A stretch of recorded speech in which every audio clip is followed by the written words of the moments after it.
we seek to continue the study of the soul nature to which we devoted our attention in yesterday's lecture, and investigate the activity of the soul nature in physical man, in reference to those things which we also discussed yesterday, we are led in two directions. Memory points the soul back into former experiences. Thinking leads the soul, as I explained yesterday, into etheric existence. That which can lay hold of man, even more strongly than memory, so strongly that the inner impulses pass over into his bodily substance, I called in yesterday's lecture gesture.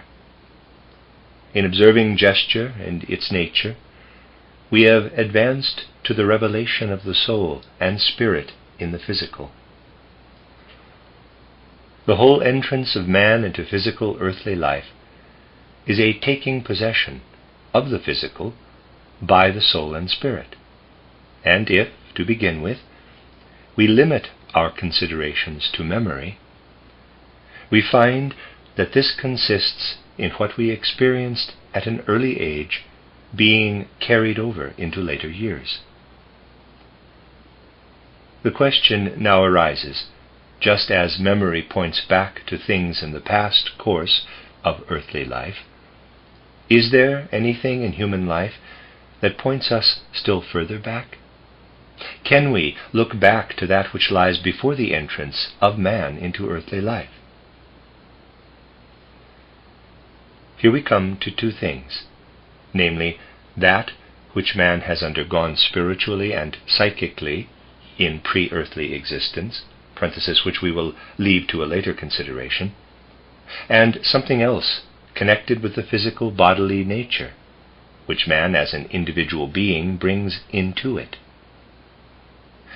I mean everything which we are accustomed from our natural scientific ideas to designate as heredity. Man bears within him, right into the tendencies of his own temperament, those impulses, those characteristics, which play so great a part in the soul, and which are connected with that which was peculiar to his physical ancestors. Of course, our modern humanity treats such things with superficiality, with foolishness. For instance, this very morning I read a book which deals with a ruler of a well-known royal house, now extinct. This book devotes itself to the question of heredity in this house. Qualities are mentioned which can be traced back in heredity to the 7th century. In this book dealing with heredity, there occurs a peculiar sentence running somewhat as follows, quote, "In this royal house there are members who show clearly that they incline toward extravagance, to absurdities of life, excesses, and so on. Yet there are also members of this house who have none of these tendencies." Close quote. As you see, this is a peculiar kind of thinking, for one might really suppose that a writer who makes a remark of this kind would have to admit that one cannot draw conclusions from such circumstances. But if you go into many of the things which at the present time lead to what are called well-founded views, you will find many things of this kind. Even though the prevailing views on heredity may appear somewhat superficial, one must admit that man does carry inherited characteristics within him. That is the one side. Man has often to fight these inherited characteristics. He must, as it were, strip them away in order to attain that for which he was prepared by the life before earthly existence. The other side, to which our attention is drawn, is that which man acquires through education, through intercourse with his fellow man, and also through intercourse with external nature. From the habits acquired through observing the lower kingdoms of nature, this is called the adaptation of man to the conditions around him. As you know, our modern natural science considers these two impulses of heredity and adaptation the most important influences on living beings. When we penetrate into these facts, we feel, if we regard them without prejudice, that unless a man finds his way into the spiritual world, he can come to no conclusion about such things. We will, therefore, today, consider in the light of spiritual knowledge things which we meet with in life at every turn.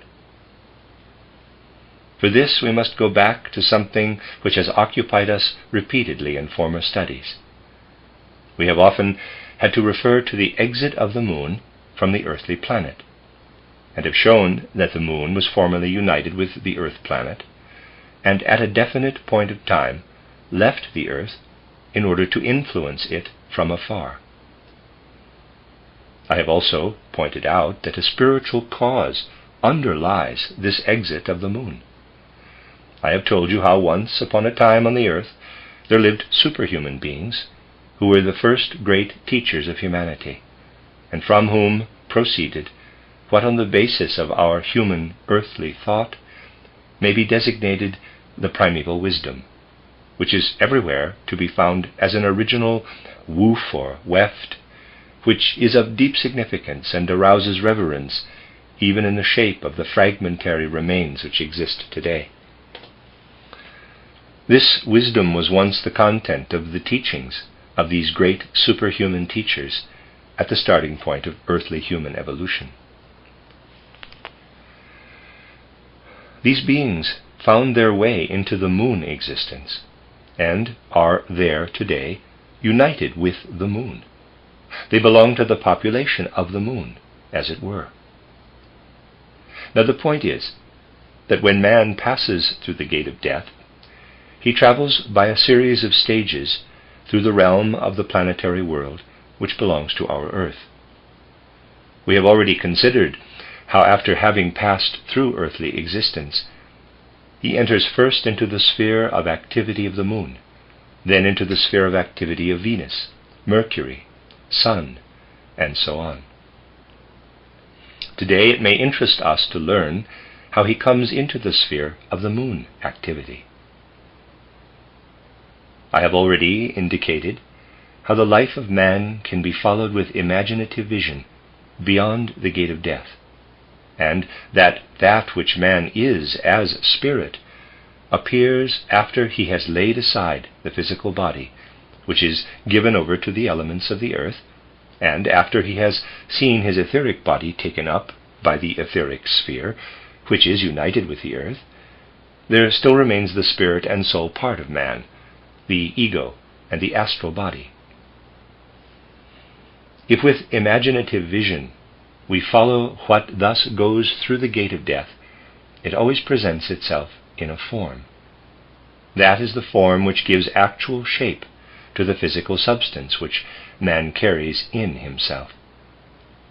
This form, compared with the robust physical body, is but a kind of shadowy picture, but on the soul's feeling and perception it makes a powerful and intense impression.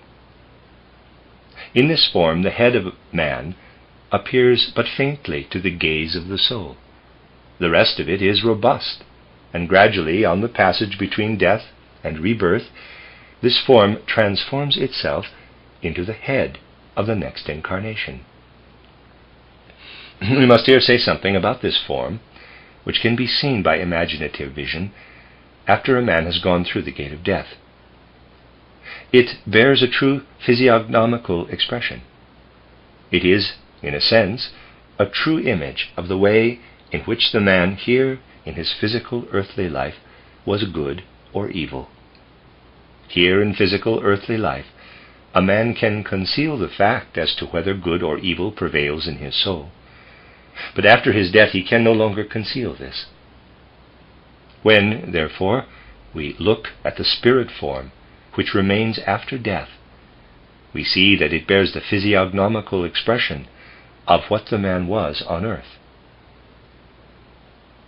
One who carries through the gate of death that which is morally evil, united with his soul, bears a physiognomical expression through which he becomes outwardly similar, if I may say so, to Ahrimanic forms. It is absolutely a fact that during the first period after death, a man's whole feeling and perception is conditioned by that which he can reproduce in himself. If he has the physiognomy of Ahriman, because he has carried moral evil in his soul through the gate of death, he can reproduce, which means perceive, what bears a likeness to Ahriman. He is, in a sense, psychically blind to those human souls who have passed through the gate of death having a good moral disposition. Indeed, that belongs to the severest judgment which man can suffer after he has passed through the gate of death, that insofar as he himself is evil, he is only able to see those beings like unto himself, because he can only reproduce in himself that which forms the physiognomy of evil men. Having passed through the gate of death, he now enters the sphere of the moon. There he comes into the presence of supersensible, superphysical beings, but always such as are similar in physiognomy to himself. Thus he who carries evil through the gate of death comes into the vicinity of Ahrimanic forms. This passage through an Ahrimanic world has, in the case of certain human beings, a quite definite significance in the whole connection of cosmic events. And we shall understand what really happens there if we bear in mind the actual purpose of the journey of the wise human guides of old to the moon colony of the cosmos. Besides the beings of the higher hierarchies, whom we usually call angels, archangels, and so on, there are also, bound up with the whole cosmic evolution, those beings who belong to the Luciferic and Ahrimanic kingdoms. These beings work in the whole cosmic connection, just as do those who are developing normally. The Luciferic beings work in such a way that they seek to draw further away from physical materiality that which has the tendency in itself to press forward to that materiality. In the sphere of humanity, the Luciferic beings work so that they use every opportunity to lift man away from his physical body. The Luciferic beings endeavor to make of man a purely spiritual, psychic, etheric being. The Ahrimanic forms, however, endeavor to separate off everything from man which can develop him toward a psychic and spiritual nature, which should now develop in humanity. They would like to change what is subhuman, that which lies in the impulses, instincts, and so on, and which expresses itself in the body, and transform it into the spiritual. To transform man into a spiritual being is the tendency both of the Luciferic and the Ahrimanic beings. Lucifer seeks to draw out of man the spirit and soul, so that he should no longer trouble himself about earthly incarnations, but wish to live solely as a being of soul and spirit. The Ahrimanic beings, on the other hand, prefer not to trouble at all about the soul and spirit of man, but that which is given him as a covering, as a garment, as an instrument, namely the physical and etheric bodies. These they seek to separate and to bring into their own world.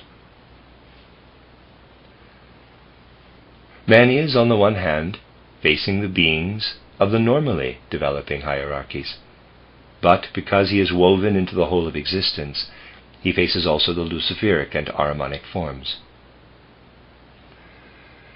The point is that every time the Luciferic forms make efforts to approach man, their object is to estrange him from the earth. On the other hand, when the Ahrimanic forms make efforts to dominate him, they seek to make him more and more earthly, although they also wish to spiritualize the earth into dense spiritual substance and permeate it with dense spiritual forces. When we discuss spiritual matters, we have to use expressions which may perhaps appear grotesque in such a connection, but we must make use of human language. Therefore, permit me to use ordinary human words for something which takes place purely in the spirit. You will understand me. You will have to raise what I must express in this way into the spiritual. The same beings who, as the great teachers, brought that ancient wisdom to man at the beginning of earthly existence, withdrew to the moon in order, so far as lay in their power, to bring the Luciferic and Ahrimanic elements into the right relation to human life. Why was this necessary? Why did such exalted beings as these great primeval teachers decide to leave the earthly sphere in which they had worked for a time and proceed to the moon sphere outside the earth, in order, as far as was possible, to bring the Luciferic and Ahrimanic elements into the right relationship with man? When man, as a being of soul and spirit, descends to the earthly sphere, from his pre-earthly existence, he traverses that path which I have described recently in the course of lectures entitled Cosmology, Religion, and Philosophy. He has a definite spiritual psychic existence. He unites this with what is given him on the pure line of inheritance through father and mother, with a physical embryonic existence. These two, the physical embryonic and the spiritual existence, interpenetrate each other. They unite with each other. And in this way, man comes into earthly existence. But in that which lives in the line of inheritance, in that which comes down from the ancestors in the way of inherited characteristics, is contained that which gives the Ahrimanic beings their point of attack on the nature of man. The Ahrimanic forces dwell in the forces of heredity. And when man carries in himself many of these inherited impulses, he has a bodily nature into which the ego cannot enter very satisfactorily. It is indeed the secret of many human beings that they have within them too many of these inherited impulses. This is called today, quote, being burdened with heredity, close quote. The consequence of this is that the ego cannot enter fully into the body. It cannot completely fill out all the individual organs of the body. So the body, in a sense, develops an activity of its own, side by side with the impulses of the ego, which actually belongs to this body. Thus these Ahrimanic powers, in making efforts to put as much as possible into heredity, succeed thereby in making the ego fit very loosely into the human being. That is the one thing. Man is, however, also subject to the influence of external conditions. You may realize how strongly man is subject to this influence from external conditions if you consider all the influence which climatic or other geographical conditions have on him. This influence of the purely natural environment is indeed of extraordinary significance to man. There were even times when this influence of the natural environment was utilized in a special way in the guidance of the wise leaders of humanity. When, for example, we consider something very remarkable in ancient Greece, the distinction between the Spartans and the Athenians, we must say this difference, which is described in a very superficial way in our ordinary history books, rests on something which goes back to the regulations of the ancient mysteries, which worked so as to bring about different results for the Spartans and the Athenians. In ancient Greece, much attention was paid to gymnastics as the chief factor in the education of the child. For according to the Greek method, by acting on the body in a certain way, they also worked indirectly on the soul and spirit. But this took place in one way by the Spartans and in a different way by the Athenians. By the Spartans, it was, above all, considered necessary to allow the boys to develop in such a way that through their gymnastic exercises they acquired, as far as possible, that which worked inwardly on the body, by means of the body alone. Therefore the Spartan boy was urged to do his gymnastic exercises regardless of the weather. This was different by the Athenians. The Athenians laid great stress on their gymnastic exercises being adapted to the climatic conditions.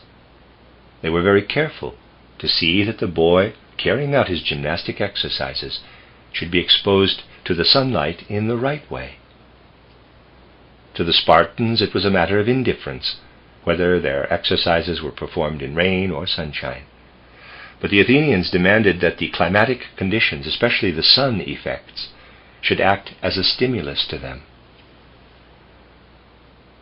The Spartan boy was so treated that his skin was made impermeable, so that everything which he developed in himself might come from the inner corporality. The skin of the Athenian boy was not massaged with sand and oil, but he was exposed to the action of the sun. That which can come into man from outside, from the effects of the sun, thus passed over into the Athenian boys. The Athenian boy was stimulated to be eloquent, to express himself in beautiful words. The Spartan boy, on the other hand, was shut up in himself, by means of all kinds of massage with oil. Indeed, with massage of the skin with sand and oil, he was trained to develop everything in himself independently of external nature. He was thus made to drive back into his inner nature all the forces which human nature can develop, and not to bring them out.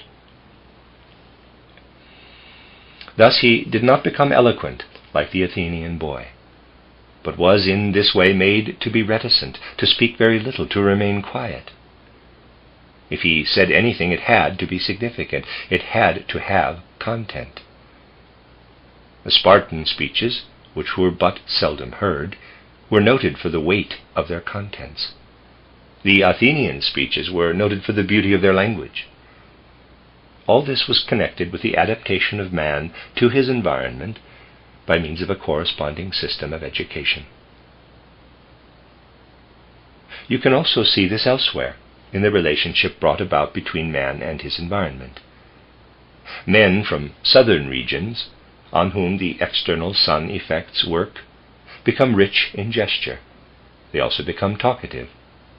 There develops in them a language which has melody, because in their development of inner warmth, they are connected with the external warmth. Men of northern regions, on the other hand, develop in such a way that they do not become talkative, because they have to retain in themselves their bodily warmth as impulse. Just consider the men of the north. They are known by their silence. They can sit together for whole evenings without feeling impelled to utter many words. One man may ask a question. The other may perhaps answer him with a no or yes, after 2 hours, or perhaps not till the next evening.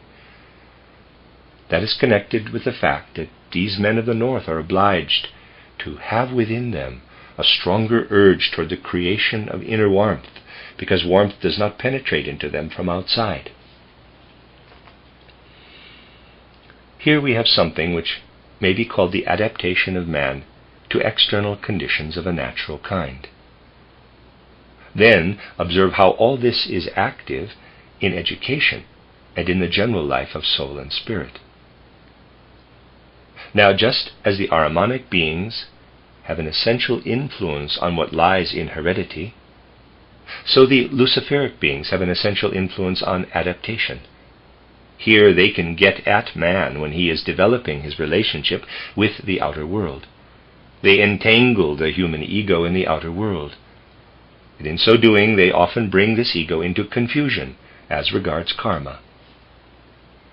Thus, whereas the Ahrimanic beings can put man into a state of confusion in reference to his ego as regards his physical impulses, the Luciferic beings put him into confusion as regards his karma. For that which comes from the outer world by no means always lies in karma, but has first to be woven into a man's karma by means of many threads and connections, so that in the future it may lie in his karma.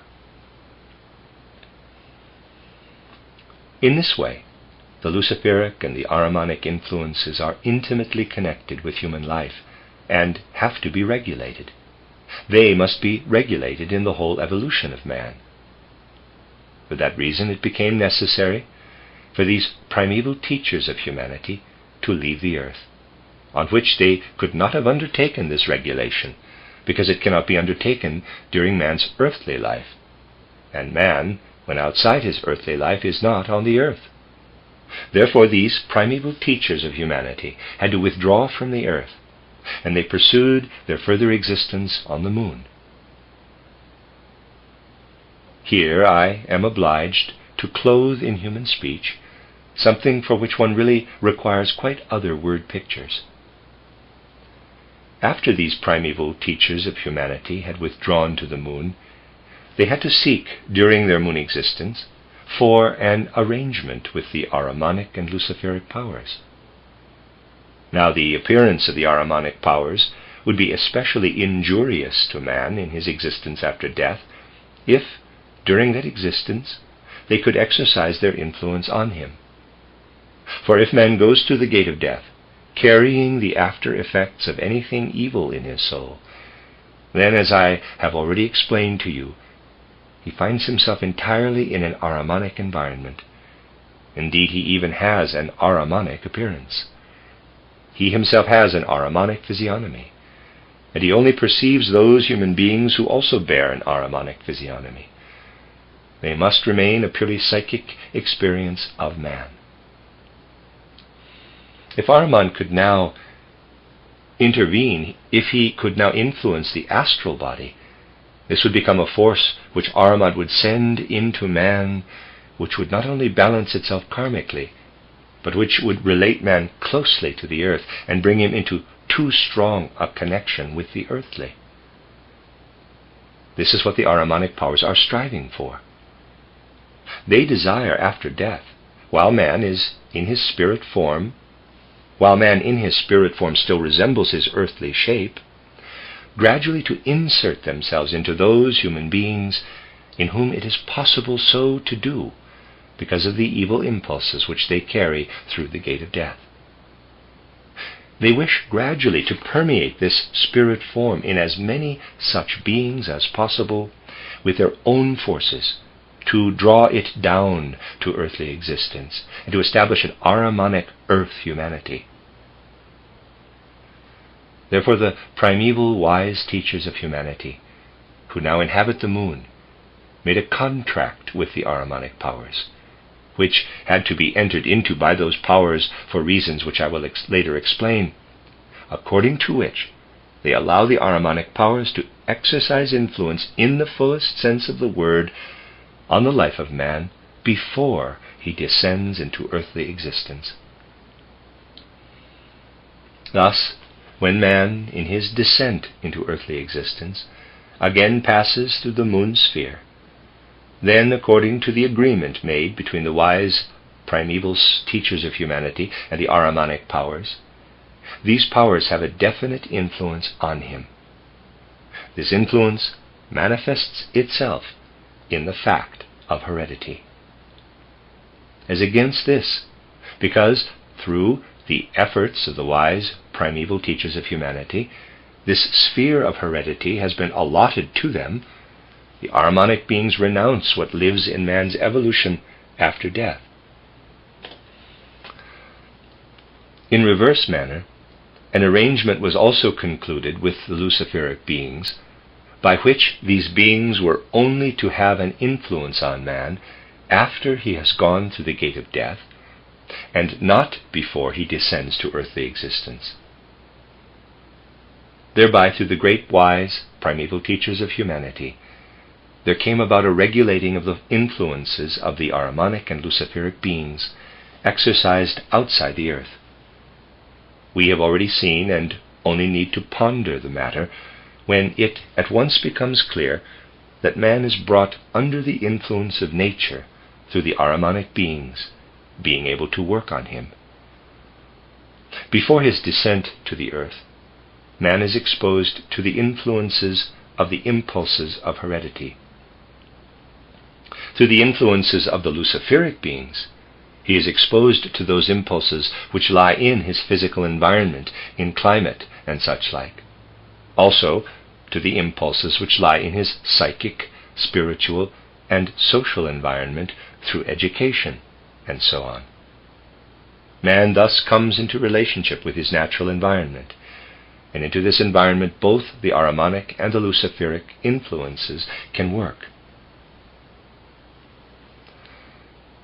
I should now like to speak from quite another aspect concerning the existence of these Luciferic and Ahrimanic beings in this natural environment. I have already touched on these things in discussing the Michael problem, but now I will try and make it more clear. Picture to yourselves the change which takes place in our natural surroundings in the phenomenon of a rising mist. The watery exhalations of the earth rise. We live within the atmosphere, which is saturated with this rising of the watery vapors of the earth. One who has developed spiritual vision discovers that something may live in this natural phenomenon, which carries the earthly element upward in a centrifugal direction. It is not without reason that men who live in the mists are inclined to become melancholic, for there is something in the experiencing of the fog and mist which weighs down our will. We experience a weighing down of our will in mist. Now, by means of certain exercises, one can so develop his imagination that he can himself weigh down his own will. He can do this by means of exercises, which consist in man's concentrating inwardly on certain organs of the body, and producing a kind of inner feeling of the muscles, when a person walks and feels his muscles, that is different from contracting a muscle through concentration when standing still, When this exercise is regularly practiced, like the other exercises described entitled The Way of Initiation, he then burdens his will through his own activity. He then begins to see what is present in the rising mist, which can make a person morose and melancholy. He then sees, spiritually and psychically, that in the rising mist there live certain Ahrimanic spirits. He must then say with spiritual cognition, in the rising mist there arise from the earth into cosmic space Ahrimanic spirits, who thus extend their existence beyond the earth.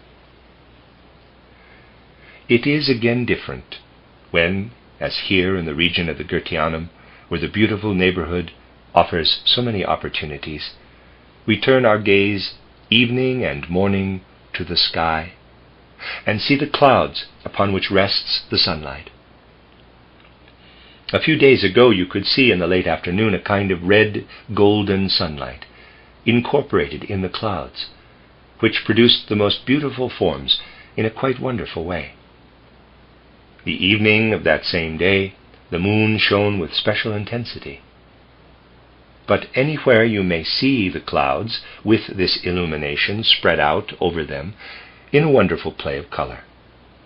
This can be seen everywhere. I am simply speaking of something which can be especially beautifully observed here. In that radiating light which spreads out in the atmosphere over the clouds, there live the Luciferic spirits, just as the Ahrimanic spirits live in the rising mist. In fact, for one who can see things of this kind in the right way, consciously, with imagination, allowing his ordinary thoughts to go forth and accompany the forms and colors of the changing clouds, giving play to his thoughts instead of their having sharp outlines, and who is able to change or transform them when the thoughts themselves expand or contract, as they go out with this cumuli and accompany their form and color, then he really begins to regard the play of color in the clouds, especially in the evening or morning, as a sea of color in which Luciferic shapes are moving. And whereas, through the rising mist, melancholy feelings are aroused in man, it is now that his thoughts, and at the same time to a certain extent his feelings, learn to breathe, as it were, in a superhuman freedom, on viewing this Luciferic flowing ocean of light. That is a special relationship with his environment which man can cultivate, for he can then really raise himself to the feeling that his thinking is like a breathing in light. Man then feels his thinking. He feels it like a breathing in the light. If you voluntarily undertake these exercises, you will understand better that part of my mystery plays, where I speak of the beings who breathe light. Man may, even now, get a premonition of what such beings as those light-breathing beings are if he undertakes the exercises I have described. We then discover how the Ahrimanic and Luciferic beings are incorporated into the phenomena of external nature. When we study the phenomena of heredity and of adaptation to environment in the human being, we realize that in these, man carries his soul and spirit into nature. If we observe phenomena of nature, such as the rising mist and the clouds bathed in light, we see how the Ahrimanic and Luciferic beings unite themselves with nature. But the approach of the human soul and spirit to nature through heredity and adaptation to environment is also, as I have shown today, only an approach to what is Luciferic and Ahrimanic. Thus, when we look at man's nature, we find in it the Luciferic and the Ahrimanic influences, and in those phenomena of nature which hold within them that with which the physicist does not concern himself, we again find the Luciferic and the Ahrimanic elements. That is the point from whence we can be led to observe an activity of nature upon man, which extends beyond earthly existence. Let us fix that firmly in our minds today. We find Ahriman and Lucifer in human heredity and in human adaptation to environment. We find Ahriman and Lucifer in the rising mist and in the light which pours down upon the clouds and is retained by them.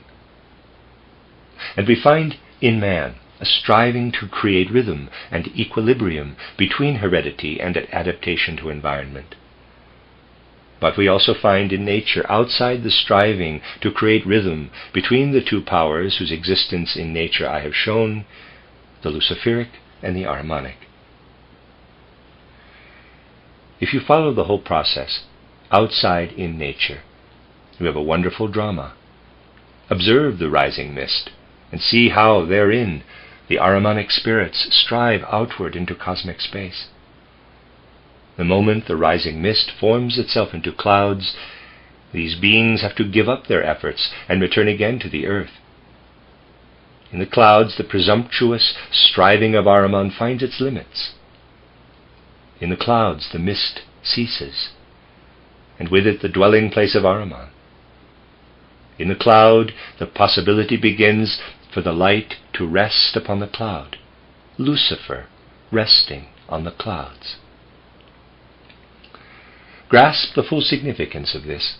Picture the rising mist with yellowish-gray Ahrimanic forms building itself into clouds, while in that which is formed in the flowing light above the clouds, Luciferic forms are striving downward. And you have the picture of the Ahrimanic and Luciferic in nature.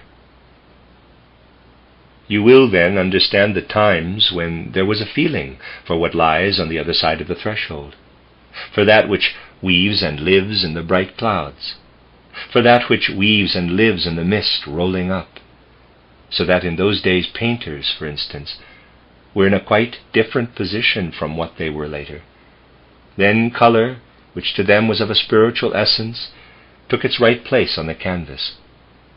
The poet, then conscious that the divine, the spirit spoke in him, could say, quote, "Sing, O muse, of the wrath of Achilles," close quote, or, quote, "Sing to me, O muse of the great traveler," close quote. Thus do Homer's poems begin. Klopstock, who lived at a time when the sense for the divine spiritual was no longer alive, put in its place, quote, "Sing, immortal soul, of the redemption of sinful men," close quote. I have often spoken of this. Just as poets in olden times could speak thus, so the old painters, even at the time of Raphael or Leonardo, could say, because they also felt it in their own way, quote, "Paint for me, O Muse, paint for me, O divine power. Direct my hands for me, carry my soul into my hands, so that thou canst guide the brush in my hands." Close quote.